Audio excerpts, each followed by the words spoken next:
Est-ce que vous savez qui est Réhouven Guidoni? Je suppose que c'est mon grand-père Ruben. Non, Guidoni, c'est qui? Je sais pas. Si Raphaël Glucksmann semble hésiter, il n'est pas seul. Tous les services de contre-espionnage se sont cassés les dents sur la véritable identité de son grand-père. Je sais qu'il était agent. En fait, j'aimerais bien m'asseoir avec lui et écouter son histoire. Mission acceptée. Mais pour raconter cette histoire, il faut s'asseoir avec Sébastien. Cet historien allemand a épluché pendant plusieurs années les archives des services secrets occidentaux pour retracer l'itinéraire de Ruben. C'était un espion soviétique. Il a été recruté en Palestine et l'une de ses missions était de transférer clandestinement des armes aux républicains espagnols. Pour les beaux yeux de Staline, Ruben va traverser l'Autriche, la Palestine, l'Allemagne, la France et l'Angleterre. Sa mission ? Exporter la révolution bolchevique partout sur la planète. Un membre du comité, il est multicarte. Entre deux missions, Ruben trouve le temps de mettre au monde un fils, André, qui n'a pas tout à fait les mêmes opinions sur le communisme. Il y a eu des goulags et il faut en parler. Et c'est terrorisant, les goulags. André est l'auteur de livres qui vont bouleverser la vie intellectuelle française. Dans les années 1970 et 1980, il devient une figure incontournable du paysage médiatique. Il a été mon contemporain capital. Tout ce que les Glucksmann ont apporté d'humain dans la politique, ça, c'est formidable. Dans la famille Glucksmann, je demande à présent le petit-fils. Il est engagé aux côtés du Parti socialiste depuis 2019. Et il faut reconnaître qu'il y a bien un air de famille. Allons-nous baisser la tête devant Trump et Poutine ? Mon cher Monsieur Poutine, nos généraux ne vont pas être décorés pour la lutte antiterroriste. Ils vont être poursuivis pour crimes contre l'humanité. 3 générations de Glucksmann, 3 époques différentes, 3 engagements à gauche. Voici l'histoire d'une famille française, pas comme les autres.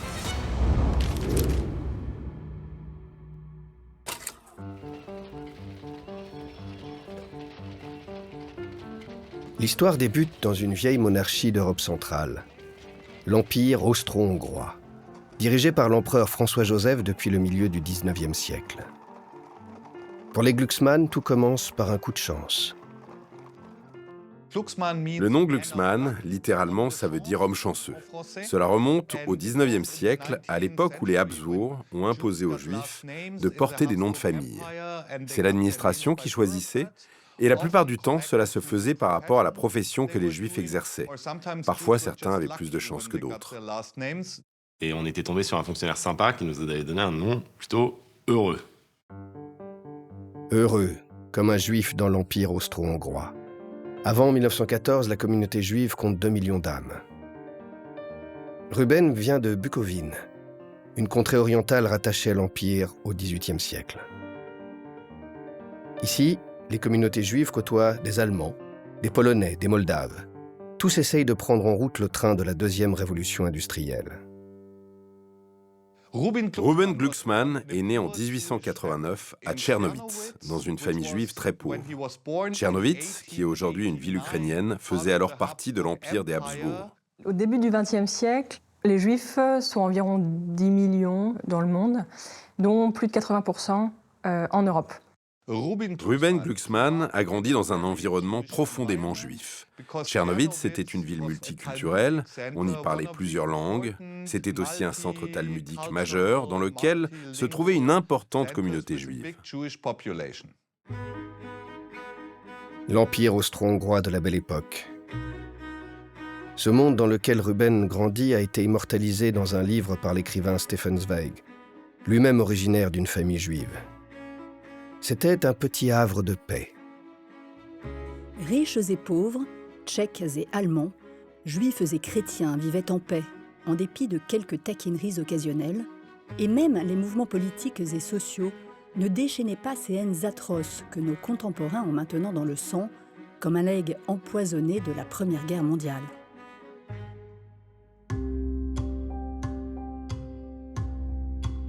La guerre qui éclate en 1914 entre les puissances du continent décime l'Europe. 10 millions de morts civiles, 20 millions de blessés, et combien de destinées brisées. À l'âge de 30 ans, Ruben décide de quitter la vieille Europe. Entre les années 1880 et les années d'après-guerre, il y a environ 2,5 à 3 millions de juifs européens qui quittent l'Europe parce qu'il y a un certain nombre de pogroms en Russie, des conditions de vie et notamment des conditions économiques difficiles qui conduisent un certain nombre de juifs à émigrer. Sur ces rares photos du couple, Ruben et sa future compagne, Marta, une juive de Prague. Chacun de leur côté, ils tombent comme beaucoup de juifs sous le charme d'une nouvelle idéologie, le sionisme. Né au tournant du siècle sous l'élan de cet homme, Theodor Herzl, un journaliste autrichien. C'est une idéologie qui dit les Juifs ont droit à avoir une terre, à avoir un pays, à avoir un État, et cet État, il faut le construire. Donc c'est ce qui animait ces jeunes. En octobre 1917, Lénine et les bolcheviks s'emparent du pouvoir en Russie. Beaucoup de Juifs de la région se laissent séduire. Notamment les jeunes marxistes, qui ont tout cet imaginaire du kibbutz, de la terre, du marxisme qu'on développerait en terre de Palestine. C'est le cas de Ruben et Marta, qui au début des années 1920 sont donc sionistes et socialistes. Ils faisaient partie du mouvement sioniste, l'aile la plus à gauche du sionisme. À cette époque, vous ne rejoignez pas la Palestine si vous n'êtes pas sioniste.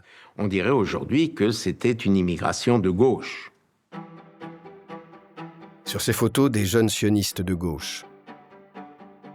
Une fois arrivés en Palestine, ils travaillent de leurs mains pour créer un État juif et socialiste.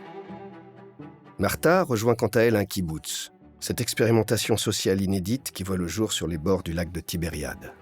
Le kibbutz est une commune essentiellement agricole. L'idée originelle est que les gens n'ont pas d'argent ou de possession à eux-mêmes, que tout revient au collectif, à la commune, qui va redistribuer à chacun selon ses besoins. Donc, tout le monde est un peu placés sur le même plan et il n'y a pas d'exploitation, en quelque sorte, de l'un par l'autre. Marta a d'abord vécu dans un kibbutz, mais elle a vite été dégoûtée par le mode de vie. Elle a alors décidé de partir à Jérusalem où elle a rencontré Ruben.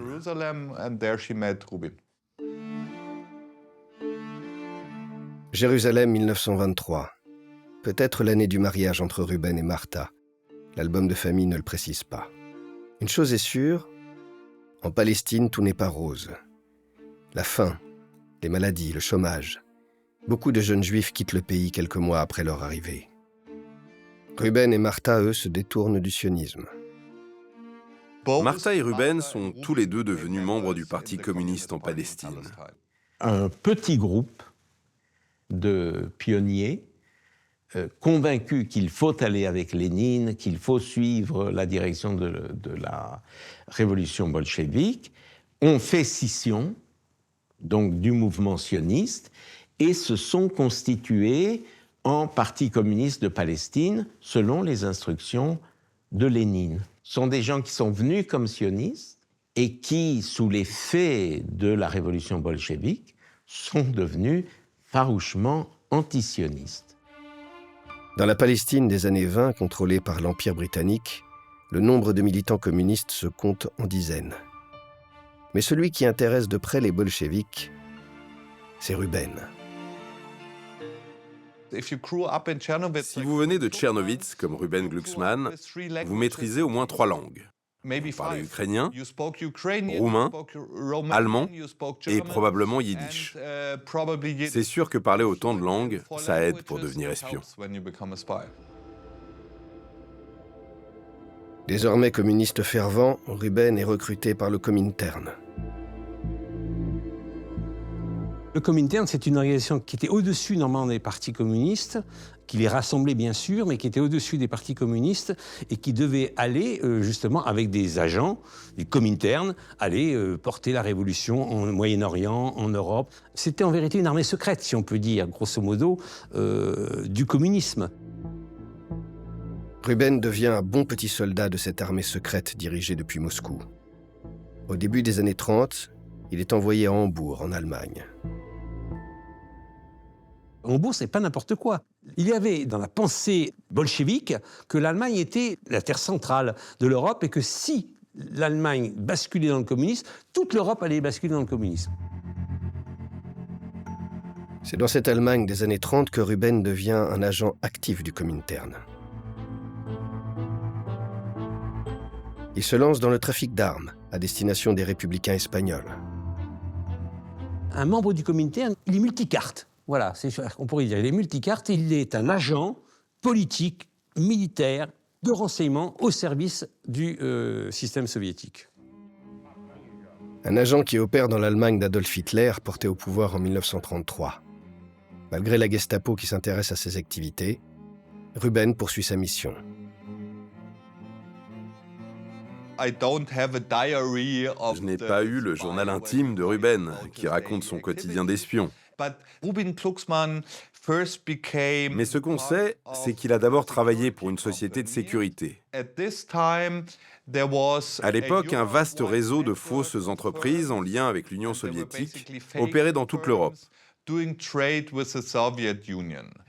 Officiellement, ces entreprises faisaient du commerce de fourrure. Cela permettait de justifier les échanges avec les pays de l'Est. C'était vraiment une couverture parfaite.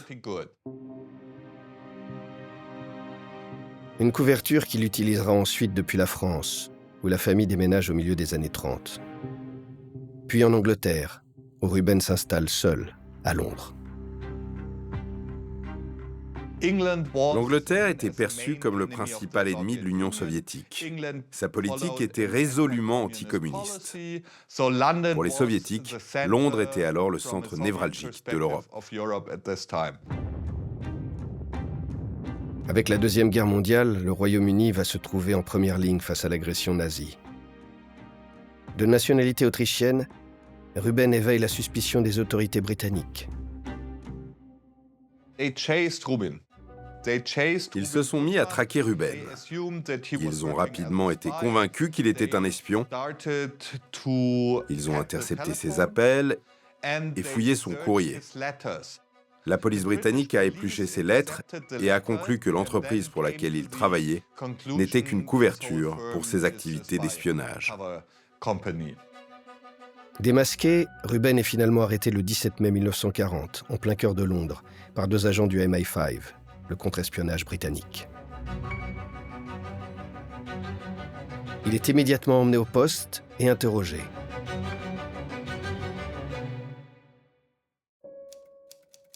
Lors de son interrogatoire, Glucksmann était très nerveux, pleurant à intervalles réguliers. Il buvait compulsivement de grandes gorgées d'eau. Le colonel a débuté l'entretien en demandant qui il était. Il lui a posé des questions sur son certificat de naissance. Glucksmann semblait vraiment très secoué. Il était hésitant et disait qu'il était trop bouleversé par les événements pour répondre aux questions. Lorsque le colonel lui a demandé le nom de son père, il a, après plusieurs longues minutes de silence, répondu « Moritz Glucksmann ». Grossiste de vêtements, mort à Vienne à l'âge de 73 ans en 1928. Or, sur le certificat de naissance, le colonel lui a fait remarquer que le nom indiqué n'était pas Moritz, mais Moïse. Interrogé sur cette différence, Ruben a répondu qu'il n'a pas de souvenir précis, mais que selon lui, Moritz et Moïse étaient la même personne.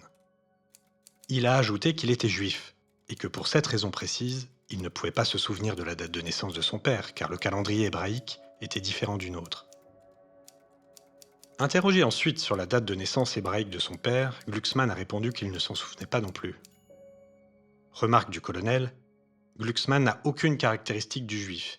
Il n'en a ni l'apparence ni les manières. Glucksmann affirme n'être allé qu'à 3 reprises en URSS dans sa vie.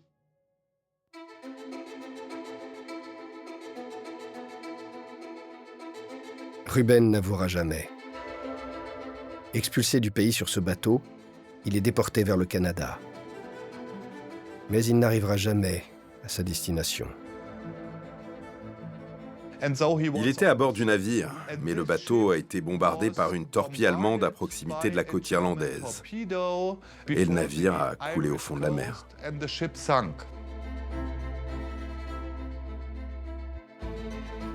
Ainsi se termine le mystère Ruben Glucksmann.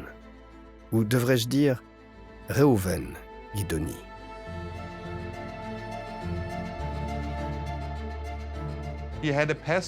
Il ne voyageait pas avec le nom Ruben Glucksmann. Il avait un autre passeport. Il en possédait un qui avait été délivré par l'administration britannique au nom de Reuven Guidoni. Quelques années plus tard, les autorités britanniques ont essayé de savoir qui était ce Reuven Guidoni, mais elles n'ont rien trouvé. Elles ont donc conclu que cet homme n'avait jamais existé.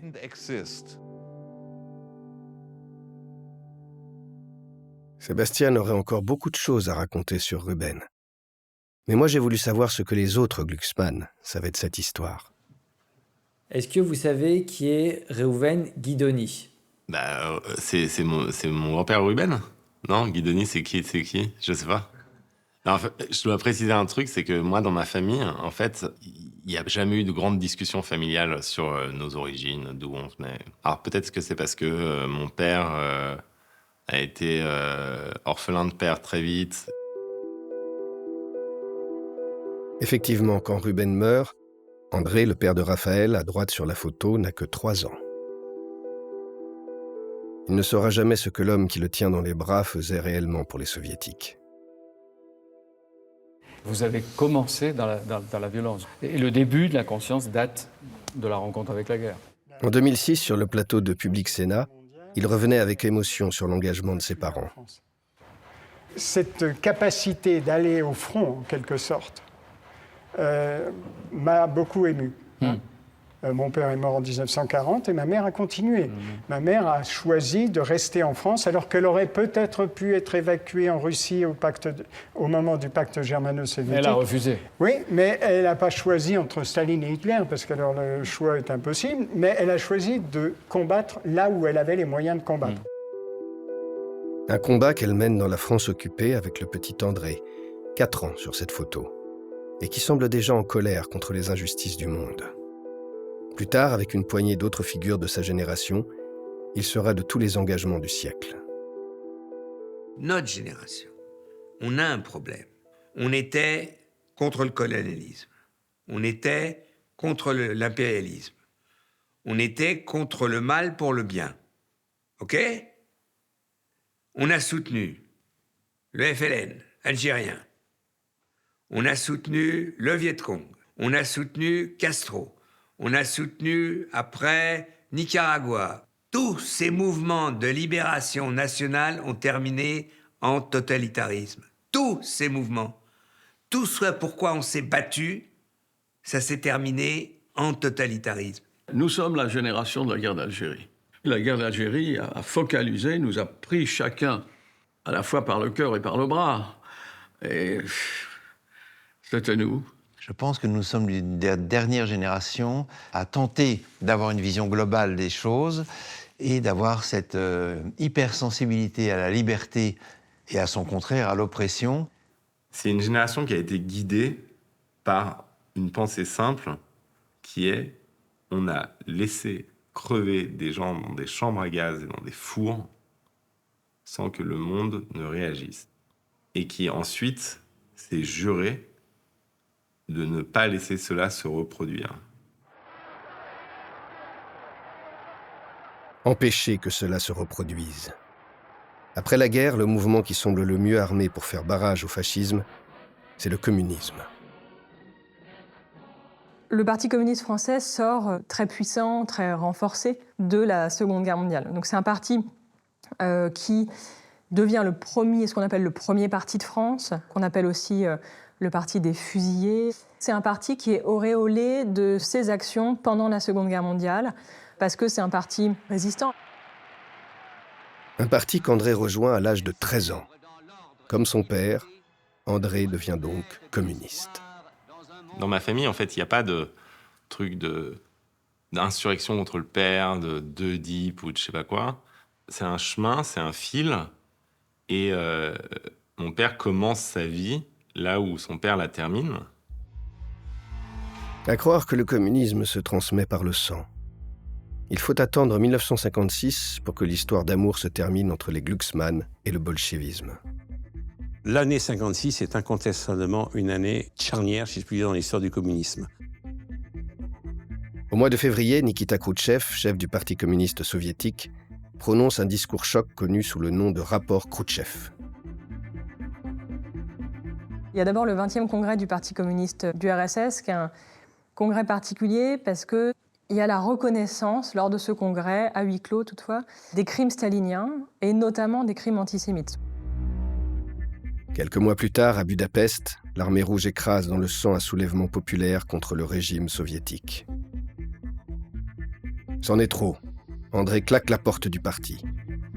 Si vous voulez, j'ai quitté le PC à cause de la Hongrie, c'est-à-dire quand j'ai vu les tanks russes contre la classe ouvrière hongroise, contre la population hongroise, et puis quand j'ai vu l'attitude du PC en France, qui soutenait les socialistes, qui eux-mêmes faisaient la guerre en Algérie. Donc colonialisme d'un côté, répression antipopulaire de l'autre, les tanks contre les hommes, ça suffit.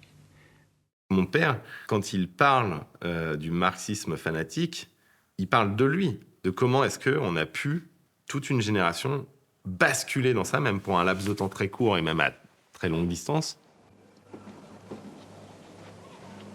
Sur ces images de mars 1968, André a 30 ans. Il est agrégé de philosophie et vient de publier un ouvrage sur la guerre. Pour sa toute première télé, il est accompagné d'une jeune militante d'extrême gauche. Une jeune femme incroyablement jolie, enfin une présence, et elle dégageait quelque chose de princesse. Elle était intouchable. Cette femme, c'est Françoise Villette, dite Fanfan. Fanfan est un personnage magnifique. Elle a eu un rôle considérable dans la vie d'André et, tant qu'elle était là, dans la vie de Raphaël. Elle est la fille de la philosophe Jeannette Colombel, figure du féminisme et résistante. De sa mère, Fanfan tient son tempérament volcanique. Fanfan a quitté la maison très tôt, elle s'est mariée à 18 ans, entre autres parce qu'elle était très en colère contre sa mère. Elle était en révolte adolescente très tôt. Fanfan, c'était la révolte. La générosité, la révolte, la passion, les sentiments forts. C'est elle qui l'amène dans la rue en 68, en lui disant « Si tu descends pas faire la révolution, je te quitte ». André s'exécute. Les deux amants se jettent à corps perdu dans le mouvement étudiant. On a partagé un moment extraordinaire de liberté, avec toutes ces contradictions après. Mais c'est vrai que ça a été un moment important. Et cette révolte, pour moi, était une révolte contre une société complètement sclérosée, autoritaire, sclérosée, en fait organisée par la génération de la guerre, qui avait une vision de la vie qui ne correspondait plus à l'évolution de la société. Parmi la myriade de groupuscules d'extrême gauche qui germent à la période, un point commun, le marxisme. Nous, c'était la vulgate marxiste. La vulgate, c'est des trucs extrêmement simplifiés dans des petites écoles de formation ou des petites brochures. Et pour nous, c'était une explication scientifique du monde. Et quoi de mieux, quand vous êtes boum, de savoir où sont les bons, où sont les méchants. Tout partait de Marx, c'est extraordinaire. C'est en partant de Marx, vous pouvez être Trotsko machin, Trotsko, tendance 1, 2, 3, 4, 5, vous m'arrêtez quand vous voulez. Hein. Vous étiez Mao, 1, 2, 3, 4, vous m'arrêtez quand vous voulez. Hein. Mais vous partiez toujours de Marx. Il y avait des trotskistes, des maoïstes. Alors, c'était de valeureux sectaires, les uns et les autres, à des degrés divers. Au tournant des années 1970, le gauchisme le plus violent s'incarne dans le maoïsme. Son mot d'ordre se résume en quelques mots. Le pouvoir est au bout du fusil, c'est ce qu'on disait, parce qu'on pensait qu'une classe dominante ne se laissait pas défaire sans combattre. Ça a beaucoup attiré de grands intellectuels, des normaliens. C'est curieux. C'est curieux et triste, parce que c'était une période où ils auraient été capables de faire n'importe quoi. Il y a eu un report, si je puis dire, d'espoir communiste sur Mao Tse-tung. Dans un peuple très pauvre, un grand leader, et particulièrement dans la révolution culturelle, qui va jouer un très grand rôle dans la formation intellectuelle des jeunes intellectuels français. Lancée en 1966 par Mao Tse-tung, la révolution culturelle a pour objectif de purger la Chine de ses éléments dits bourgeois. L'idée de Mao Tse-tung, c'était non pas seulement de s'appuyer sur les masses ouvrières, qui en Chine étaient peu nombreuses, mais sur les masses paysannes. D'où le mot d'ordre du retour à la campagne, d'obliger tous les intellectuels qui portaient des lunettes et qui étaient bien habillés d'aller faire des travaux de force. Mais voilà, le maoïsme a été comme une sorte de régénération de l'idéal marxiste-léniniste, sauf que ça s'est révélé une farce monstrueuse et criminelle. Professeurs, intellectuels, cadres du Parti communiste, personne n'est épargné. Des millions d'étudiants chinois se lancent dans une gigantesque traque. Ils ont bouffé leurs professeurs, ils ont mangé leurs professeurs. Je plaisante pas. Hein. Non, mais vous avez l'air de rigoler, mais c'est pas vrai, c'est vrai. Hein. Et pas qu'une seule fois. Ils ont fait cuire leur foie, ils les ont mangés.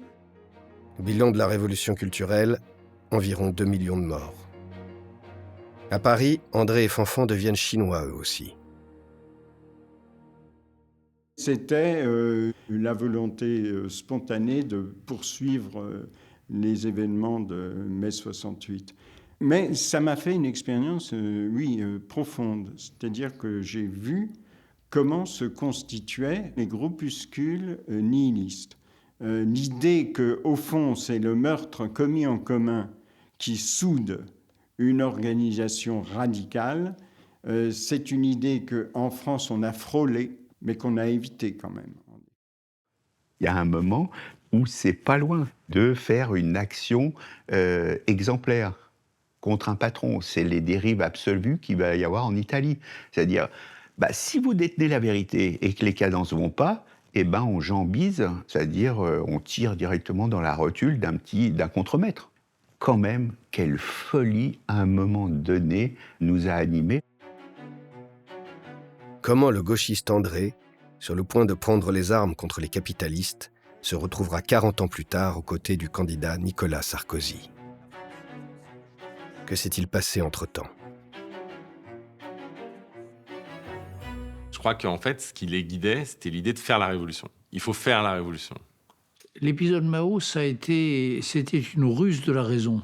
C'est-à-dire que c'était un chemin pour sortir du communisme, pour sortir de la gauche totalitaire. Le tranchant du maoïsme a cassé comme une noix cette espèce de chose, d'idéologie compacte qu'était le marxisme-léninisme. André reconnaîtra plus tard une erreur. Il en tire rapidement les leçons. Sur ces images, un dissident soviétique, Solzhenitsyn.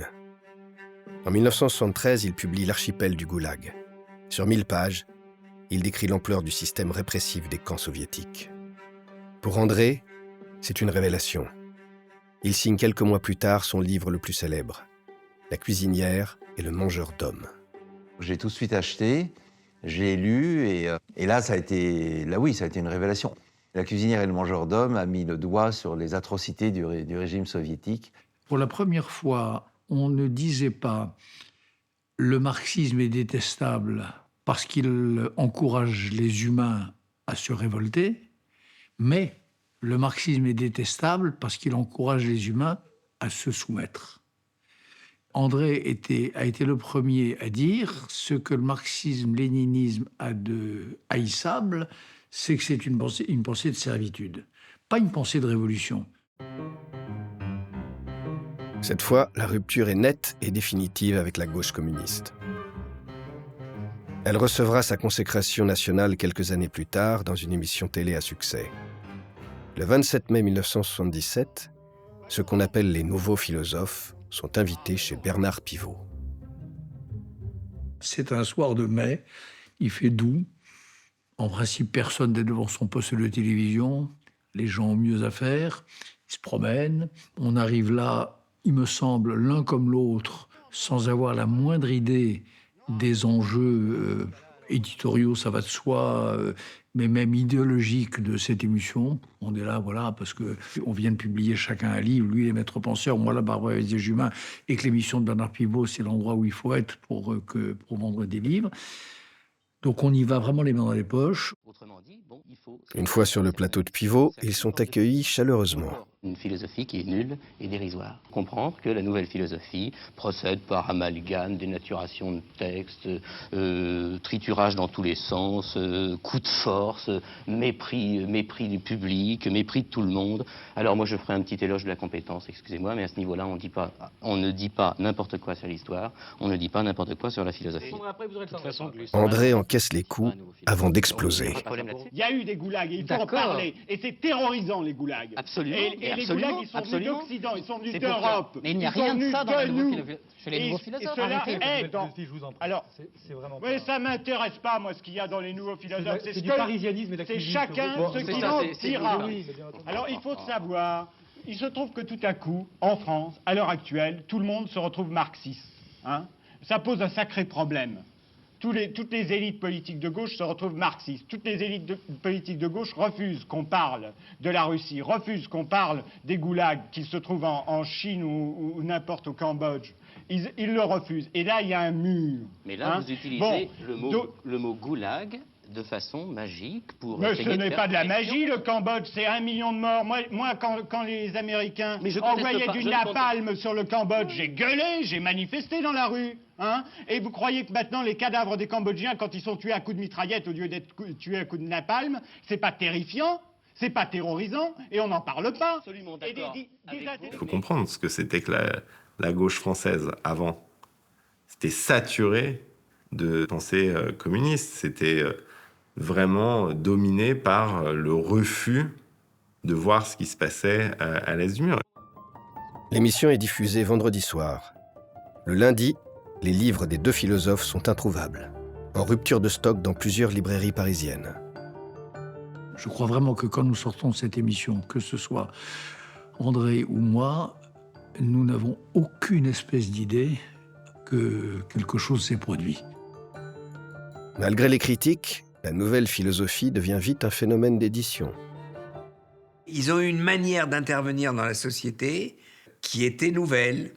Et puis André était beau, Bernard-Henri était beau, donc c'est devenu rapidement un phénomène social. C'est vrai qu'à un moment dans la politique, ils sont devenus les ennemis de tous ceux qui ne voulaient pas se libérer du marxisme. Le geste intellectuel que nous produisions, c'était en effet de critiquer par le massif gauche et pas par le massif droit le bloc de pensée, ou de non-pensée, ou de bêtises du totalitarisme marxiste. Dans les mois qui suivent, André devient l'une des figures de la scène intellectuelle parisienne. Mais sa plus grande œuvre, selon lui, la voici. Mon enfant, qui a 2 ans, c'est La Passion. Et La Passion, c'est une œuvre d'art, mais c'est aussi faire un enfant. C'est aussi élever un enfant pour qu'il soit à son tour libre, c'est-à-dire libre de nous gifler, libre de nous dire au revoir, libre de nous dépasser, libre d'aller ailleurs. Et c'est ça la passion. La passion, c'est oser, dans l'horreur des choses, dans le temps qui passe et qui dissout tout, oser créer. Oser créer une œuvre qui vivra de ses propres ailes. Le petit Raphaël comparé à une œuvre d'art. Cela mérite plusieurs heures d'analyse chez le docteur Freud. Le dernier des Glucksmann naît en octobre 1979. André a 41 ans, Fanfan 37. Fanfan m'a souvent raconté que quand Raphaël est né, comme nourrisson, il a eu une jaunisse vraiment très grave.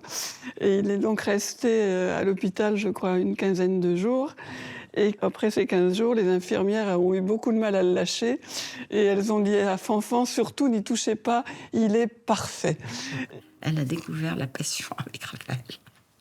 Elle a dit qu'elle n'avait jamais vécu une telle passion, effectivement.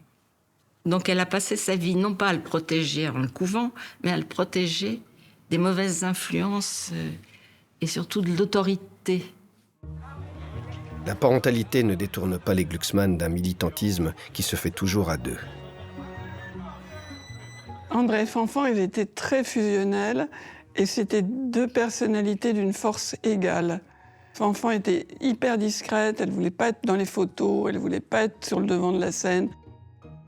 J'ai un souvenir. Nous sommes au Mexique ensemble. Nous faisons une tournée des universités mexicaines gagnées par la mauvaise fièvre du castrisme. Et nous faisons face à des assemblées houleuses. Et André parle. Et quand André parle, Fanfan, du premier rang, mais il ne peut pas l'entendre, il voit juste le mouvement des lèvres, murmure. Elle lui parle en langage muet. Le couple reçoit chez lui, dans son appartement du faubourg Poissonnière à Paris, qui, dans les années 1980, devient le carrefour d'un activisme acharné. Ils hébergeaient chez eux des Tchétchènes, ils hébergeaient chez eux des Rwandais. Il y avait une jeune femme rwandaise qui était chez eux et qui les considérait comme leur fille. En France, il y avait des réfugiés russes, il y avait des réfugiés tchèques, mais il y avait aussi des réfugiés chiliens, des réfugiés argentins. Et je me suis employé à ce moment-là à les mettre en contact. Galia Ackerman est une dissidente soviétique. Arrivée en France au milieu des années 1980, elle rencontre André qui l'aide à s'intégrer. Déjà, je l'ai trouvé physiquement très beau, je ne cache pas.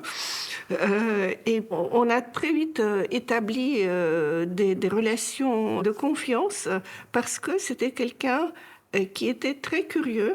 Il s'intéressait beaucoup au combat de dissidents, il le soutenait, il écrivait des tribunes enflammées, etc. Dans sa maison, j'ai croisé beaucoup de dignitaires tchétchènes. J'ai croisé des gens extrêmement dignes et fréquentables. Certains étaient moins fréquentables. Dans leur salon, à cette époque, le tout Paris intellectuel défile. L'appartement du Faubourg Poissonnière, c'était un peu l'annexe familiale où on se retrouvait pour le plaisir de se retrouver. On se retrouvait quand il y en avait l'un d'entre nous qui avait sorti un bouquin et quand il se passait quoi que ce soit dans le monde pour en discuter, il se passait toujours quelque chose. Raphaël est vite intégré à la bande. Sur cette photo de Richard Avedon, il pose avec papa dans une très chic revue de l'époque. André et Fanfan ont laissé Raphaël totalement libre, dès la petite enfance. Et ils ont eu à cœur de le laisser trouver sa voie, se développer, sans restriction, en fait.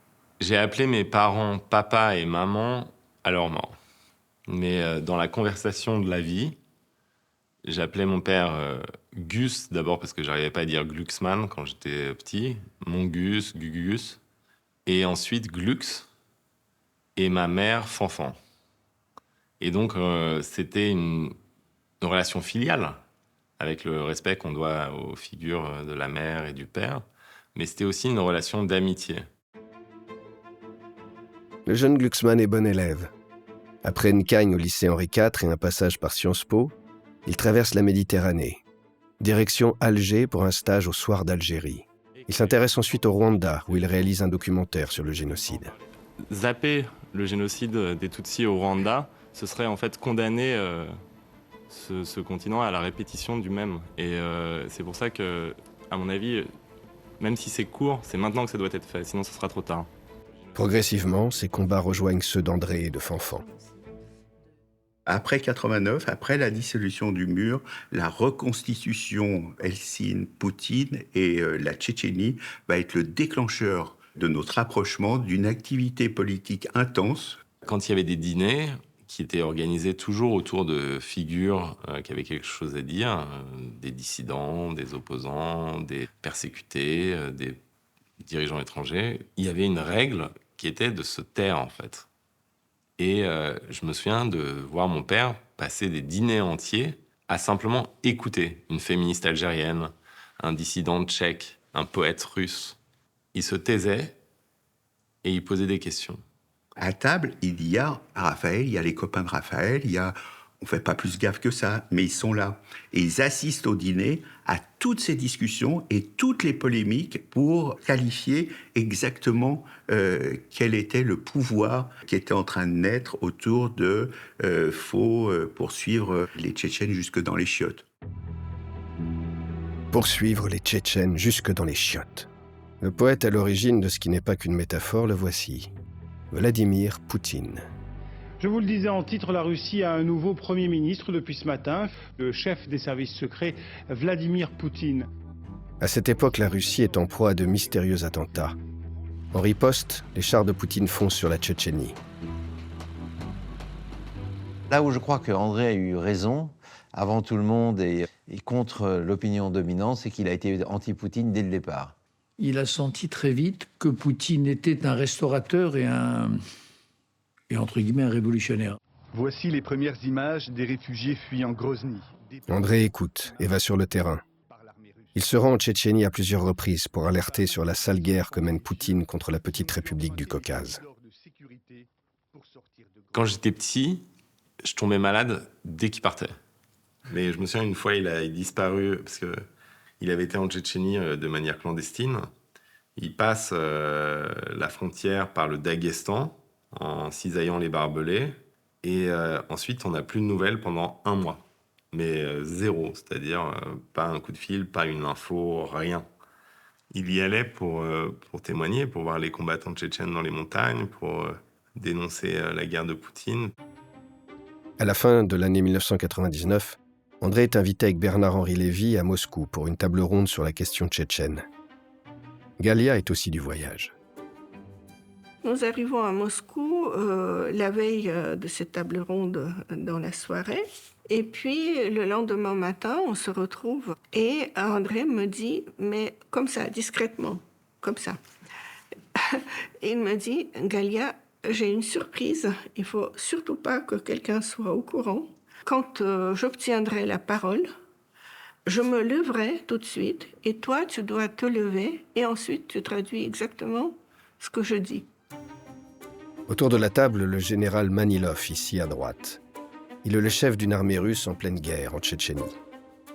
C'était une espèce de grand fer à cheval, comme ça, comme un conseil d'administration. On devait être une trentaine autour du fer à cheval.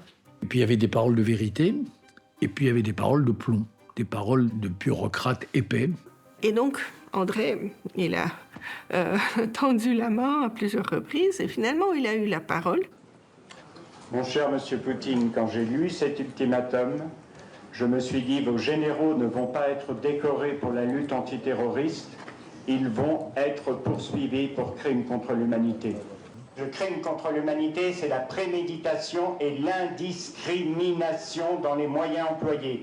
Les obus et les bombes ne font pas la différence entre les terroristes et les civils. Raser les villes, c'est un crime contre l'humanité. Et moi, je vous demande simplement 1 minute de silence pour correspondre avec les écartelés, les déchiquetés de Grozny. Я прошу вас минуту молчания. Пикассо своим гением в Гернике сделал это.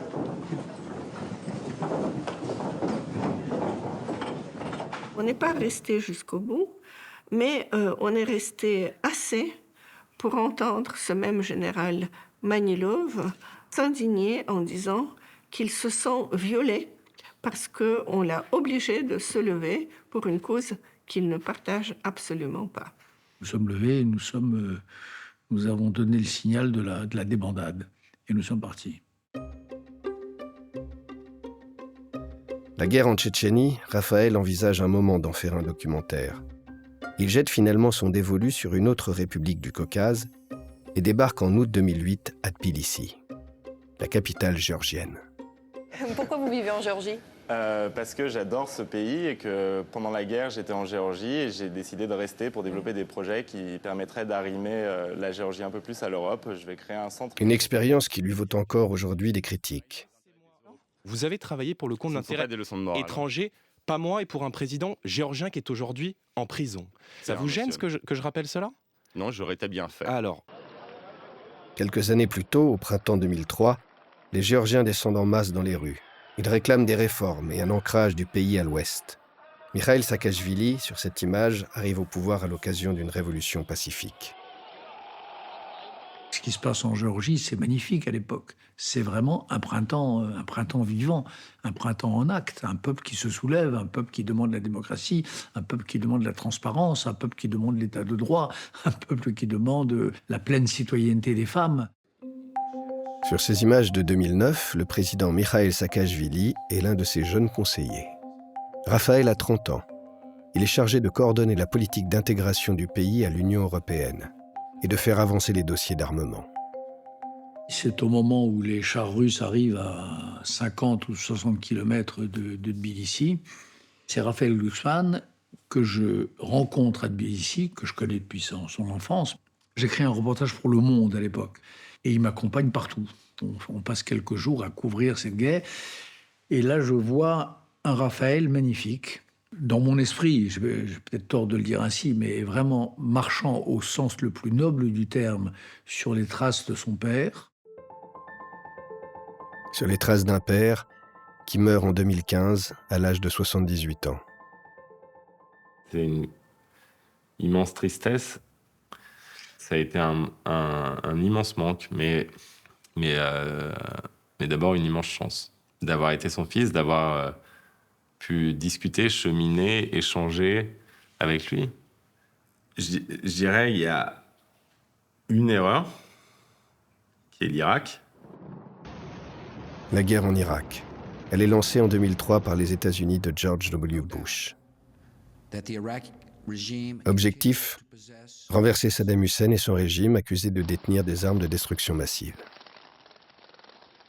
On se posait tous la question de qu'est-ce qu'on fait quand il y a un peuple en danger? C'est un véritable dilemme. Est-ce qu'il faut intervenir? Dans ce cas-là, vous êtes un affreux néoconservateur, comme on disait à une certaine époque, et vous allez faire une pagaille chez un peuple que vous ne connaissez pas, qui n'est pas le vôtre. Mais si vous n'intervenez pas non plus, vous ne répondez pas à la souffrance des autres.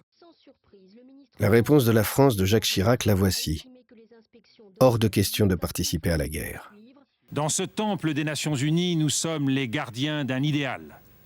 Nous sommes les gardiens d'une conscience. La lourde responsabilité et l'immense honneur qui sont les nôtres doivent nous conduire à donner la priorité au désarmement dans la paix. Avec Romain Goupil et Pascal Bruckner, André rejette la position du gouvernement français. Les trois camarades applaudissent même dans les pages du Monde la libération de l'Irak. On fait un texte où on appuie l'idée d'une intervention. À l'époque, on s'est lancé là-dedans comme trois couillons. Et je n'ai pas peur de le dire. Après 500 000 morts, aucune arme de destruction massive ne sera finalement retrouvée. Je regrette effectivement les conséquences que ça a eu. Oui, on peut dire qu'il y a une erreur. Des erreurs, il y en a toujours. C'est pas grave de faire des erreurs, mais il faut les reconnaître. Il faut dire là, oui, je me suis trompé. Puisqu'il y a eu intervention en Irak, il n'y aura pas d'aide apportée à la révolution syrienne contre Bachar, même au moment des gazages, et que toute l'inaction et l'incapacité de l'Occident ensuite à produire une doctrine sérieuse en matière de géopolitique est liée en partie à cette faillite qui est l'invasion de l'Irak. Meeting de Bercy, avril 2007. Le candidat Sarkozy à la présidentielle affiche ses prises de guerre. Les Glucksmann sont dans le public. André est l'une des attractions. Je suis très convaincu qu'il faut que Sarkozy gagne. Aussi parce qu'il est l'homme de l'ouverture au monde, parce qu'il est l'homme qui, dans la politique étrangère, rétablit les droits de l'homme. Je le dis, André Glucksmann, je n'accepte pas ce qui se passe en Tchétchénie, qui est contraire aux valeurs universelles de la France. Sur Sarkozy, Raphaël, moi-même et Fanfan, on était très perplexes. Et lui pensait que c'était d'importance, mais une importance capitale par rapport aux affaires étrangères. André a beaucoup investi en Sarkozy. Je crois que Sarkozy s'est servi de lui, peut-être parfois de façon un peu cynique, pour mener à bien sa politique étrangère. Je comprends tout à fait l'itinéraire de mon père, j'ai aucun problème avec ça.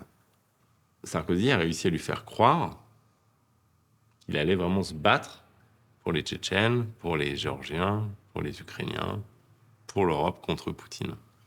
Une fois arrivé au pouvoir, évidemment, il devient un des meilleurs copains de Poutine. En fait, c'est impossible de faire confiance à des gens comme ça. à la classe politique existante. Ils sont capables de vous faire croire, mais en plus parce que je pense qu'ils y croient eux-mêmes. Ce que j'en tirais comme leçon, c'est que tu ne peux pas les croire. Mais je pense que quand il parlait à mon père, il y croyait. Hein. Et ils ont simplement des sincérités successives. Et c'est pour ça qu'ils sont convaincants. C'est qu'en fait, ils mentent pas en ayant conscience de mentir. Ils doivent se dire que c'est ce qu'il faut dire à ce moment-là. Et donc ils le font tellement bien, avec tellement de conviction, tellement de force qu'on les croit. Raphaël semble oublier qu'il est désormais l'un des leurs. Quel bonheur d'être avec vous ici à Nantes. Élu au Parlement européen en 2019, il est le premier Glucksmann à s'être présenté au suffrage des Français. Je veux m'adresser à vous. Vous, les citoyennes et les citoyens épris de justice. Jusqu'où ira-t-il? Contrairement à André, Fanfan, Ruben et Martha, sera-t-il prêt à faire des compromis pour faire triompher ses idées? Il y a des choses sur lesquelles il ne transige pas. Lorsque tout l'invite à transiger, lorsque le jeu de la politique l'incite au compromis, et lorsqu'il se cabre, je crois que c'est la voix de sa maman et de son père, la mère de Romain Gary, qui lui, la promesse de l'aube, qui lui murmure à l'oreille « Ne cède pas, mon fils ». Raphaël doit trouver sa vie. Et il ne peut pas dire « je suis le successeur d'André et je vais être un intellectuel général ». C'est pas ça, c'est pas ce qu'il en a envie.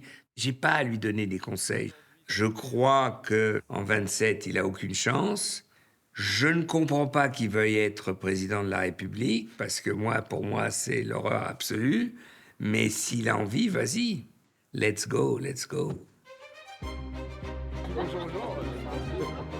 Vous sortez dans la rue, les gens ils vont au café, il n'y a pas des gars avec des mitraillettes qui vous tirent dessus. Il y a la musique, il y a le droit de grève, il y a la capacité d'aimer, il y a la capacité de se visiter d'une ville à l'autre sans demander une autorisation au commissaire politique. Quand vous dites que vous n'aimez pas Emmanuel Macron, il n'y a pas quelqu'un qui vient frapper à votre porte pour vous dire qu'il faut le suivre et vous finissez au cachot. Il y a tout ça qui vaut la peine d'être vécu, mais qui vaut peut-être aussi la peine qu'on le défende. On a vécu dans l'illusion d'une bulle protectrice qui nous permettait de croire qu'elle était comique, la politique. Mais c'est faux. C'est pas un jeu, la politique. Je crois que la politique, ça reste profondément tragique.